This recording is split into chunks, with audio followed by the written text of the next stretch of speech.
नमस्कार, आप देख रहे हैं तिरंगा टीवी राजस्थान। मैं हूं आपके साथ रानीदान रावल।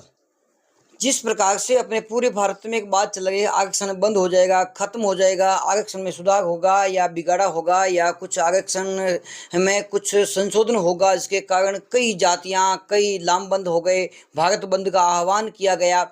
उस पर हम बात करेंगे। हमारे साथ जुड़ चुके हैं राष्ट्रीय मूल निवासी संघ के राष्ट्रीय अध्यक्ष ताराराम जी मेहना हमारे साथ जुड़ चुके हैं, जो बाड़मेर जैसलमेर लोकसभा क्षेत्र से लोकसभा चुनाव भी लड़े।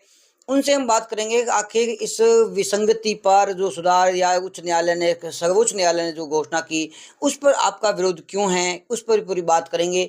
SC ST पर भी बात करेंगे, भेदभाव पर भी बात करेंगे। पहले हमारे साथ जुड़ चुके ताराराम जी मेहना। नमस्कार सर। नमस्कार जी। ताराराम जी, पहले ये बताएं कि आपके ब्राह्मण, राजपूत तथा जैन कोई मित्र हैं? बहुत सारे। बहुत सारे। बहुत सारे। तो क्या आप तिलक तराजू तलवार इनको जूते मारो चार, इनका आप समर्थन करते हैं इस बात का? नहीं, हमारा न तो कोई ये उद्देश्य है, न कोई हमारा ये हम इसका समर्थन करते हैं, और न ही कभी ऐसी बात हमारे वर्क या हमारे कोई ऑब्जेक्टिव में है। जी।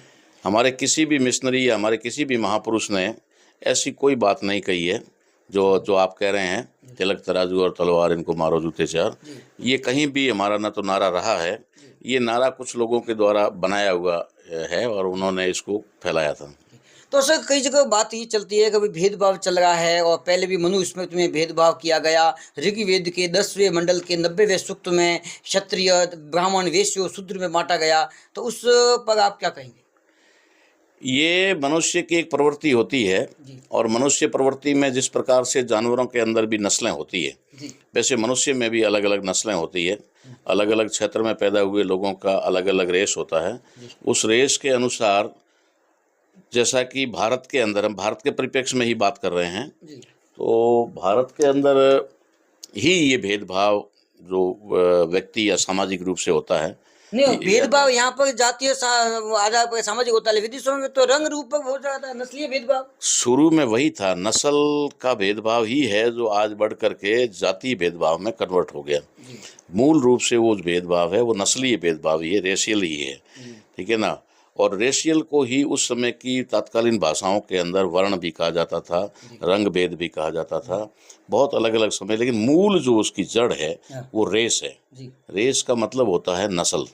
तो नस्ल आधारित ये भेदभाव है जो आज की तारीख में भारत में बहुत विकराल रूप धारण करके एक जाति के रूप में आ गया है, और उसमें एक ही नस्ल के लोगों को सैकड़ों नहीं हजारों जातियों में बांट दिया गया, और एक दूसरे से ऊपर नीचे कर दिया, क्रमिक असमानता कर दी, कोई भी समान नहीं है। किन्हीं किन्हीं के बीच में रोटी बेटी का व्यवहार तो खैर है ही नहीं, लेकिन कुछ लोगों के साथ रोटी का व्यवहार है। जैसे OBC में जो जातियां हैं उनके साथ में रोटी का व्यवहार है, लेकिन बेटी का व्यवहार उनमें भी नहीं। शेड्यूल कास्ट की और शेड्यूल ट्राइब की जो जातियां हैं उनके अंदर तो रोटी का भी व्यवहार नहीं है और बेटी का भी व्यवहार नहीं। तो इस प्रकार का जो भेद है, ये कुछ स्वार्थी तत्वों ने अपने आप को श्रेष्ठ रखने के लिए और अपना वर्चस्व स्थापित करके मानव जाति के ऊपर एक राज करने के लिए, या फिर कहें कि उनको दबा कर रखने के लिए किया गया एक षड्यंत्र है जो सदियों पहले हो गया था और अभी हमारे देश के अंदर हो रहा है। SC SC में भेदभाव है, ST ST में भेदभाव है। जिस प्रकार वाल्मीकि समाज के यहाँ पे या सांसी के यहाँ पे SC वाले ST वाले भोजन नहीं करते। बिल्कुल, मैं वही बात कह रहा हूँ कि शेड्यूल कास्ट में और शेड्यूल ट्राइब के अंदर, शेड्यूल ट्राइब में जो कुछ शेड्यूल्ड एरिया हैं जहाँ पर एक ही समाज के कॉमन लोग रहते हैं, उनकी बात नहीं करते, लेकिन बहुत सारी जगह पर ST में भी आपस में भेदभाव है। जैसे राजस्थान के बारे में कहें तो मीणा भीलों से भेदभाव करते हैं, भील ग्रासिया से भेदभाव करते हैं, ऐसा वो मानते हैं। अपने आप को ऊपर नीचे मानना ही है भेदभाव, और क्या है। लेकिन शेड्यूल कास्ट की जितनी भी जातियां हैं SC की, उनके अंदर तो कोई भी ऐसी कॉमन दो जातियां नहीं हैं जिनके आपस में एक थाली का व्यवहार हो या रोटी व्यवहार हो। ठीक है ना। बेटी बात तो बहुत दूर की बात, रोटी का व्यवहार भी उनके अंदर नहीं है। जैसा आपने वाल्मीकि का उदाहरण दिया, तो वाल्मीकि के यहाँ पर जीनगर नहीं खाएगा, ठीक है ना। जीनगर के यहाँ मेघवाल नहीं खाएगा, मेघवाल जो है वो जटिया के यहाँ नहीं खाएगा, रेगर के यहाँ। लेकिन सर, वाल्मीकि समाज ऐसी बात है कि जो राजपूत है, ब्राह्मण है, वो अपने OBC वाले मानते हैं कि वाल्मीकि वाले हमारे घर पे आके खाना खा के थूक भी देना तो भी हमारा घर पवित्र हो जाता है। देखिए साहब, बहुत ही गंभीर सवाल आपने कर दिया है। मुझे लगता था कि आपका सब्जेक्ट थोड़ा सा शायद पृष्ठभूमि बना रहे हैं आप। जी ऐसा है कि जब जाति आधारित भेदभाव किया गया या एक क्रमिक असमानता बनाई गई, जी तो नीचे वाले व्यक्ति को, जो निचले पायदान पर है, उसको इस बात का एहसास ना हो हाँ कि मैं नीचा हूँ। जी ठीक है। और जो ऊपर है उसको इस बात का घमंड ना हो जाए कि मैं ऊपर हूँ। जी तो ओबीसी के अंदर आपने सवाल पूछा वाल्मीकि जाति के बारे में, लेकिन मेरे पास तो दूसरा उदाहरण भी है। जी दूसरा उदाहरण ये है कि ओबीसी की जितनी भी जातियां हैं, जी। जिसमें सुथार, लोहार, कुंभार, नाई, घासी, तेली, तब जो भी जितने भी आते हैं अपने अपने यहाँ के लोकल जी। लोगों के हिसाब से, उनके अंदर सुनार एक जाति है जो अपने आप को स्वर्णकार कहती है और श्रेष्ठ मानती है ओबीसी की सभी जातियों जी में, जी क्योंकि वो काम धंधा ही सोने चांदी का करते हैं। और दूसरी जाति है शेड्यूल कास्ट के अंदर कर जातियों के आधार पर, जिसको कहा जाता है वाल्मीकि या भंगी या मेहतर। ठीक है। हरिजन शब्द प्रयुक्त नहीं है उनके लिए। तो ये जो अभी वाल्मीकि पहचान में है, मेहतर, भंगी जो है सफाई कर्मी जिसको कहा जाता है, ये सबसे निचले पायदान पे माने जाते हैं। जी तो उनके अंदर नीच होने का एहसास ना हो और सुनार के अंदर ऊंच होने का एहसास ना हो, जी। इसलिए व्यवस्था बनाने वाले लोगों ने क्या किया, मतलब आप जाति कर्म के आधार पर जाति का बंटवारा कर रहे हैं। वो कर्म के आधार पर तो है ही, लेकिन भंगी को ये एहसास ना हो, ठीक है ना, कि मैं नीचा हूँ। नहीं, आपके कहने का मतलब एक भंगी अपना मान लेकर निम्न काम करने वाला सफाई और उच्च काम करने वाला सोने का काम, इन दोनों में जाति एक कर्म के आधार पर जाति की वर्णन आप कर रहे हैं। वो तो हुई, लेकिन मेरा कहने का उद्देश्य कुछ अलग है। ठीक है। एक भंगी के अंदर ये भावना पैदा हो कि मैं नीच हूँ, उसके अंदर एक ऐसा भाव भर दिया कि भंगी के भोजन कर लेने से ये हो जाता है, सुबह सुबह निकलते वक्त भंगी अगर झाड़ू लेके सामने मिल जाए तो भगवान का रूप होता है। ऐसे करके उसको ऊपर चढ़ाया ताकि उसको ये बात का एहसास ना हो कि मैं कर क्या रहा हूँ या मेरा काम क्या है या मुझे कितना नीचा माना जाता है। ठीक है। अगर वो भगवान मानते हैं, सुबह सुबह दर्शन में या घर में भोजन कराते, तो भोजन अपनी थाली में क्यों नहीं कराते? ठीक है। इसी प्रकार सुनार को ये ना हो जाए, इसलिए उन्होंने व्यवस्था में बनाया कि सुबह सुबह अगर सुनार मिल जाए तो फिर समझ लो कि पूरा दिन खराब हो गया। ठीक है। तो इसका मतलब आप मानते हैं ये व्यवस्था ठीक थी? नहीं, ये व्यवस्था ठीक नहीं थी, इसीलिए तो हमें लड़ना पड़ रहा है। अच्छा, ठीक होती तो हमें क्यों लड़ना पड़ता? हम इसी व्यवस्था के खिलाफ लड़ रहे हैं। सर आप भेदभाव के खिलाफ लड़ते हैं, आरक्षण के खिलाफ लड़ते हैं, और कहीं पे एससी एसटी का मामला हो जाता है, सवर्ण वाले उनको पीट लेते हैं, मार देते हैं, खत्म कर देते हैं, तब आपका आंदोलन होता है। लेकिन सर जब कोई एससी एसटी का दलित व्यक्ति की मौत होती है, बहुत गरीब व्यक्ति होता है, उसके लिए आपने अभी तक कोई ऐसा आंदोलन नहीं छेड़ा कि इनको कुछ व्यवस्थाएं दी जाए, इनके गरीब बनाए और बच्चों के लिए कुछ सुविधा हो जाए, या ऐसे कोई गरीब लोग बैठे हैं जो पढ़ने के लिए उनके पास में पैसे नहीं है, तो आपका समाज ऐसी कोई संस्था नहीं चलाता कि उसके तहत उनको पढ़ाई का खर्चा दिया जाए, पढ़ करके आगे बढ़ सके? या जैसे अपन पहले इसी पे बात। बहुत अच्छा सवाल है। वैसे एक मानवता के नाते, चाहे वो सवर्ण हो, चाहे तथाकथित कोई भी हो, या ओबीसी हो या एससी एसटी हो, दलित हो, अभी नाम दे करके उन्होंने कर दिया है, दलित कोई शब्द नहीं है, संवैधानिक शब्द नहीं है, हम दलित शब्द इस्तेमाल नहीं करते। नहीं सर, आपके बड़े बड़े मंचों पर दलित दलित दलित दलित ही कहा जाता है। मैं किसी बड़े मंच से सहमत नहीं, जी। मैं अपने आप से सहमत हूँ और भारत के संविधान से। मतलब आप में ही भेदभाव हो गया, आप में बंटवारा हो गया, दो भाग हो गए विचारों का भेदभाव। जैसे कि गांधी जी जैसे महापुरुष ने वाल्मीकि भंगी जाति के लिए हरिजन शब्द इस्तेमाल किया, लेकिन सुप्रीम कोर्ट ने उसके ऊपर रोक लगाई। इसका मतलब क्या है? मतलब है गांधी जी ने जो कहा वो गलत था। ठीक है, वो शब्द अच्छा नहीं था, इसलिए सुप्रीम कोर्ट ने रोक लगाई कि हरिजन शब्द इस्तेमाल नहीं करेंगे।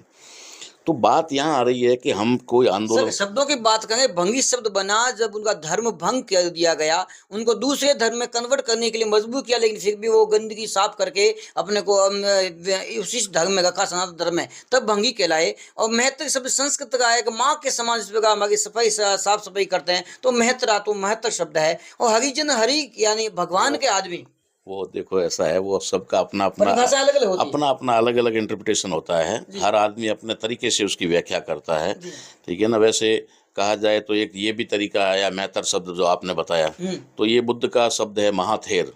महाथेर से भी मैतर बना, ऐसा भी कहा जाता है। भंगी की बात की कहें तो भंग करने वाला, यानी कि जो उनकी व्यवस्था में भंग डालता था, जो भी ऊंच नीच भेदभाव की व्यवस्था बनाने वाले लोग थे, उनके खिलाफ वो लड़ते थे, जंग लड़ रहे थे, इसीलिए उनको कहा गया। तो वो एक अपनी बात अलग जगह है और उसका विषय भी अलग है। लेकिन मैं आपको बताना चाहता हूं कि हमारी जंग जो है कहीं पर भी होने वाले अत्याचार या अन्याय के खिलाफ रहती है। बहुत सारी जगह ऐसा हुआ है जहाँ पर सवर्ण कहे जाने वाले लोगों के साथ में भी ज्यादती हुई या उनकी हत्या हुई या शोषण हुआ, वहाँ पर भी हम खड़े रहते हैं, ठीक है ना। किसी को हम ऐसा नहीं मानते, लेकिन 99.9% जो होता है वो इन्हीं लोगों के साथ होता है जो संवैधानिक पहचान में शेड्यूल कास्ट शेड्यूल ट्राइब के लोग कहे जाते हैं, SC ST के लोग कहे जाते हैं, जिनको आज की तारीख में ये बदली भाषा में दलित भी कहते हैं, आदिवासी कहते हैं, तो उनके साथ होता है तो भी ज़्यादा होता है तो हम ज़्यादा वहाँ दिखाई देते हैं। वरना अभी आज मैं जा रहा हूँ, अभी डोली जा रहा हूँ, ठीक है, तो डोली तो कोई SC ST का आंदोलन नहीं है, डोली तो कोई किसी के दलित का मामला नहीं है, डोली तो सभी का है, क्योंकि वो जो चीज़ है, पानी का मामला है जिससे खेत खराब हो रहे हैं, लोगों के घर खराब डूब रहे हैं, या बहुत सारी समस्या, वन्य प्राणी भी वहाँ पर वन्य प्राणी भी सुरक्षित नहीं है, यहाँ तक कि घरेलू जानवर जो है वो भी है नहीं, पालतू पशु भी, तो उसके लिए हम जा रहे हैं, ठीक है। और उस आंदोलन का जो ऐलान करने वाले थान सिंह पुरोहित हैं, तो आप जानते हैं, तो वहाँ भी हम जा रहे हैं, तो इसका ऐसा कोई कारण नहीं है। लेकिन जहाँ भी शोषण होता है वहाँ हम लोग खड़े रहते हैं। नहीं, गरीब तबके के लोगों के लिए पढ़ने के लिए व्यवस्था आपने कुछ की है, संस्थाएं? बिल्कुल बिल्कुल बिल्कुल। इसका मेरे पास जवाब ये है कि किसी भी सामाजिक संगठन या किसी भी संस्था को या किसी भी चैरिटेबल ट्रस्ट को इस प्रकार का कोई काम करने की आवश्यकता नहीं है। क्योंकि भारतीय संविधान के आर्टिकल 45 के अंदर जो एक फंडामेंटल राइट, ठीक है, नहीं होते हुए भी महत्वपूर्ण वो है, उसमें ये सरकारों को निर्देश दिए गए हैं स्पष्ट कि 6 से 14 वर्ष के बालकों के लिए निःशुल्क और अनिवार्य एजुकेशन की, कंपलसरी, फ्री एंड कंपलसरी, ठीक है ना, निःशुल्क और अनिवार्य शिक्षा की व्यवस्था सरकार की जिम्मेदारी है, सरकार की जिम्मेदारी संविधान में, संविधान के अनुच्छेद 21 में माता पिता का कर्तव्य अधिकार भी है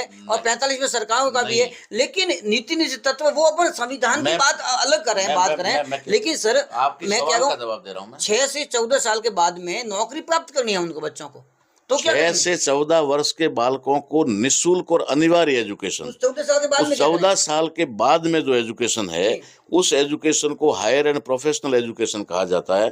तो हायर एंड प्रोफेशनल एजुकेशन के लिए उन बच्चों के लिए स्कॉलरशिप की व्यवस्था, हॉस्टल्स की व्यवस्था और भी बहुत सारी व्यवस्थाएं जो सरकार की जिम्मेदारी है, ठीक है ना। ये सरकार जो अपनी जिम्मेदारी से हट रही है और हमारे लोगों को कह रही है कि तुम इसमें लगो, तो करना चाहिए, गलत नहीं है, लेकिन सरकार अपनी जिम्मेदारी से क्यों हट रही है? अब आपने हवाला दिया आर्टिकल 21 का, 21A का, 21A जो बना संविधान उस समय कुछ भी नहीं था, ठीक है ना। ये तो अभी शायद मुझे लगता है कि 2000 के दशक में ही अभी करके इसको राइट टू एजुकेशन का नाम दे करके उसको डाला गया, ठीक है ना, कांग्रेस की सरकार में। तो ऑलरेडी 45 में था कि बच्चों को निःशुल्क और अनिवार्य शिक्षा देना सरकार की जिम्मेदारी है। उसमें क्या लिखा है? उसमें लिखा है या भाव जो है उसका आर्टिकल का भाव ये है कि कहीं पर भी उसके पेरेंट्स जिम्मेदार नहीं है कि अगर बच्चा पढ़ नहीं पाता है तो उसके लिए पेरेंट्स जिम्मेदार नहीं है, जिम्मेदार सरकार है कि वो अनपढ़ क्यों रहा, ठीक है। शायद उसी कारण से आप और हम जब पढ़े होंगे तो हमारे ज़माने में ज़बरदस्ती या प्राइवेट स्कूल नहीं थे, सरकारी स्कूल में सारी व्यवस्थाएं होती थी। आज उसका प्राइवेटाइजेशन किया जा रहा है, शिक्षा का निजीकरण अधिकार है वो छीने जाते हैं, तभी होता है। तो ये है आंदोलन, शिक्षा के लिए भी हम आंदोलन कर रहे हैं, ऐसी बात नहीं है। नहीं, निसंदेह आंदोलन भारतीय संविधान में लिखा हुआ है, बैठ के शांतिपूर्ण आंदोलन आप कर सकते हैं, कोई प्रॉब्लम नहीं, आप करिए, इसके लिए हम कुछ नहीं। लेकिन आंदोलन केवल जातीय आधार पर ही आंदोलन क्यों होते हैं या धार्मिक आधार पर? मुस्लिम का कुछ हो जाए, मुस्लिम आ जाएंगे सड़कों पर, हिंदुओं का होंगे हिंदू आ जाएंगे, SC ST होगा तो SC ST आ जाएंगे, OBC जातीय आ जाएंगे। लेकिन आखिर में विकास पर क्यों? जो बालूचा की इस प्रकार की अव्यवस्थाएं हैं, सड़कें टूटी हुई है, सड़कें गड्ढों में तब्दील है, गंदगी के ढेर लगे हुए हैं, सफाई व्यवस्था होती नहीं है, पानी समय पर आता नहीं, मूलभूत आवश्यकता पानी वो नहीं है, बिजली आती नहीं है, इसके लिए आप SC ST वगैरह क्यों नहीं आ जाते सामने? ऐसा है साहब कि ये मुद्दा तो खैर अलग हो गया थोड़ा, नगर पालिका का मुद्दा कह दो या बाड़मेर की, या कोई भी, बाड़मेर बालोतरा के नहीं कह सकते हम लोग, हर शहर का हाल यही है, हर गांव का हाल यही है। सफाई के मामले में, सड़कों के मामले में, पानी के मामले में, नाली के मामले में है। वो हमारी एक कह सकते हैं कि निजी आवश्यकताएं हैं, ठीक है ना, सामाजिक नहीं है। सामाजिक पहलू अलग है, ये पहलू अलग है। यहाँ पर आदमी को रूटीन में जीवन जीने के लिए जो आवश्यकताएं मुहैया सरकार को करवानी चाहिए, या जो सिस्टम बना हुआ है नगर पालिका, ग्राम पंचायत का, नगर परिषद का, उनको करना होता है और वो करना चाहिए उनको। तो उसके लिए नहीं, उससे पहले एक लड़ाई है, जो लड़ाई आपका सवाल ये है कि भाई उसके लिए नहीं आते, इनके लिए आते हैं। तो कहने का मतलब मेरा उदाहरण के तौर पे ये है कि अगर आदमी कोई प्यासा है, ठीक है, उसको प्यास लगी, उसका गला सूख रहा है, और आप उसके सामने जो है काजू कतली रख दो, मिठाई रख दो, कुछ भी रख दो, और इधर एक टाई कोट और सूट टांग दो, ठीक है, तो वो क्या कहेगा, यार पहले एक गिलास पानी दे दो, ठीक है ना। उसके बाद शायद वो मिठाई भी खा लेगा, टाई कोट भी पहन लेगा। अगर एक भूखा आदमी है और उसके सामने आप गहने रख दो, गाड़ी रख दो, घोड़ा रख दो, वो कहेगा कुछ खाने को है। पहली आवश्यकता क्या, पहली आवश्यकता इंसान की होती है उसे सामाजिक मान सम्मान मिले, इज्जत मिले, ठीक है ना। तो वो अभी भारत के अंदर जो जंग चल रही है, लड़ाई चल रही है ना, वो इसी बात की चल रही है कि लोगों को अपना मान सम्मान ही नहीं मिल रहा है, उनको अपना जो स्वाभिमान है वो भी उनको प्राप्त नहीं है। तो पहली लड़ाई तो उनके स्वाभिमान की हुई, उनके वर्चस्व की, अस्तित्व की हो गई। उनका अस्तित्व बचेगा तब वो आदमी सोचेगा कि मेरे घर के आगे नाली सही है कि नहीं है, मेरे सड़क सही है कि नहीं है, मेरे यहाँ पानी की व्यवस्था है कि नहीं, वो बाद की बात है, एक सेकंड प्रायोरिटी। जिस प्रकार से अपन बात कर रहे हैं भीम सेना, भीम आर्मी, कई प्रकार की अपने हर जाति ने अपने भी सेनाएं बना ली है, लेकिन आपदा में केवल भारतीय सेना ही काम आती है। तो आखिर आपकी सेनाएं ये कब काम आएगी आपदा में? आपके कम से कम आपके समाज स्तर पे तो जाना चाहिए आपदा में। देखिए साहब, ऐसा है कि जो भारत का सिस्टम है उसके अनुसार वो सेना जो आपदा में काम आती है, वो बनी भी आपदा के लिए है। चाहे वो बाहरी संकट हमारे ऊपर आए, चाहे देश के अंदर कुछ संकट पैदा हुए, तो उस सेना का काम होता है और उसके लिए ही उसको बनाया गया। अब रही बात कि बाहर की सेनाएं, चाहे भीम सेना कह दो या फिर आर्मी, नहीं अपनी आप ये नहीं, भारत सरकार से बाहर की, तो वो एक संगठनों के, सामाजिक संगठनों के नाम पर, मेरा तो मानना ऐसा है कि ये अधिकांश सेनाएं जो बनी हैं ये सारी प्रायोजित है, ठीक है ना। ये कोई अपने आप से या स्वविवेक से बनी हुई नहीं है, या कोई किसी ने मंथन करके इसको नहीं बनाया। ये नाम दे दिया गया, यार बस बन जाओ और उसमें ये कर दो। तो ये एक समाज को तोड़ने का ही मामला मानता हूँ मैं, जोड़ने का नहीं मानता, क्योंकि संगठन जो होता है समाज को जोड़ने के लिए होता है। लेकिन जब संगठनों की संख्या ज़्यादा हो जाए, संगठन ही बहुत सारे हो जाए, तो फिर वो समाज टूटता है उससे। तो इन सेनाओं का वगैरह का कोई हमारा उसमें नहीं है। हम तो ये कहते हैं, हमारा जैसे मेरा आपने कहा कि मैं राष्ट्रीय मूल निवासी संघ का राष्ट्रीय अध्यक्ष हूँ, ठीक है ना, वो नाम से ही स्पष्ट है कि हम भारत के जो मूल निवासी हैं, इंडिजीनियस पीपल हैं, भारत के अंदर के, उसी नस्ल के, उसी रेस के, उन लोगों के लिए एक कॉमन लड़ाई लड़ते हैं। ना उसमें कोई ओबीसी का भेदभाव करते हैं, ना कोई SC ST का भेदभाव करते हैं, ना कोई जाति विशेष का करते हैं। मान लीजिए जाति व्यवस्था भारत के अंदर बनाई गई है, उसकी वजह से जातीय संगठन बने, उसी हिसाब से ओबीसी की लड़ाई आपने कहा ओबीसी लड़ता है, SC की लड़ाई SC लड़ता है, ST की लड़ाई ST लड़ता है, ये अपने अपने लड़ाई लड़ते हैं। मुस्लिमों का मामला आता है तो मुस्लिम लड़ते हैं। आपके साथ भेदभाव हो रहा है अभी? जातीय भेदभाव होता है? देखो, जातीय भेदभाव हमारे साथ में हो रहा है, आज भी हो रहा है, ठीक है, हाँ पर्सनल मेरे साथ में, लेकिन वो हो रहा है, उसका तरीका बदल गया, ठीक है ना।